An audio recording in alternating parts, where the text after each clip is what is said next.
What's up YouTube? This is GeForce from XTS Gaming with a long-awaited Aftermath video review. It's been a while since I've made a video and I wanted to kind of go over this DLC and talk about some of the advantages that it gives over the other DLCs. And first of all, I would say that the maps are probably the best of all the DLCs out there.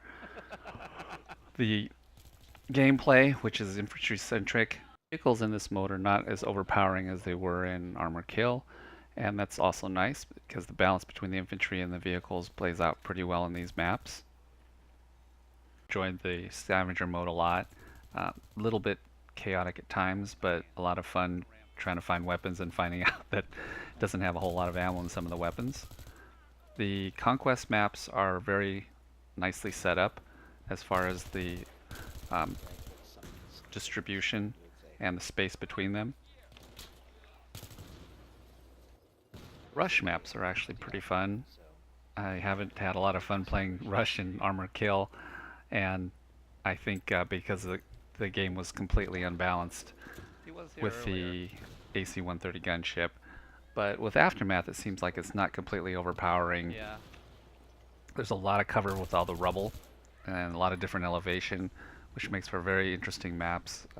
Seems like the team deathmatch maps are bigger than most of the other DLCs, which is kind of nice because it doesn't feel like you're so crammed into a small space.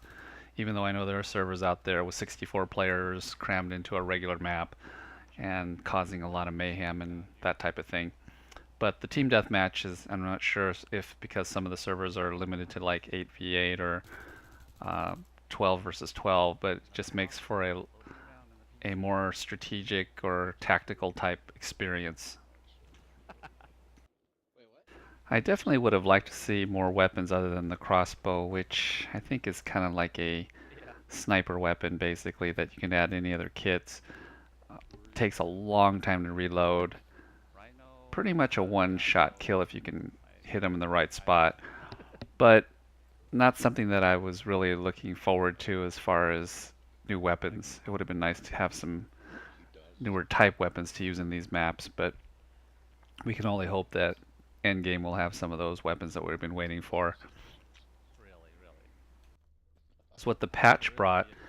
I like the fact that you can now edit the Gunmaster mode as far as changing the weapons that are in each stage. I'm not a real fan of Gunmaster, but at least you're not stuck with some of the really stupid weapons that DICE put you through as far as the bouncy grenade or something like that. But it's nice that you can be able to customize that on the server end. The increase in the recoil in 416 makes it a little bit more competitive with the M16 and the AAK, and I still think that the M16 is a better weapon overall. There's a lot of 416 fans out there, I'm sure, after this last patch, but the M16 is still basically the battlefield ruler of the best assault rifle as far as being the most versatile at different ranges. If you can control the recoil like most of the better gamers can, you can keep your bullets on target, drop your opponent pretty quickly. The rate of fire difference between the M16 and the 416 makes it a faster kill time. I've buffed the QBZ slightly, which still in my opinion is one of the worst weapons in Battlefield. I'll be doing a bottom 5 or bottom 10 weapons review on the Battlefield weapons in a future video coming up.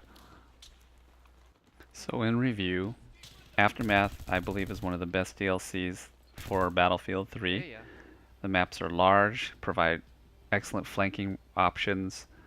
The change in terrain and the balance between the vehicles and the infantry makes it very enjoyable to play. The new scavenger mode is very fun. The team deathmatch maps are nice because there's a lot more space to move around in, not so claustrophobic and not so many choke points. And overall, just an enjoyable experience. Hope that Endgame is even better. Thanks for watching. This is GeForce from XTS signing off.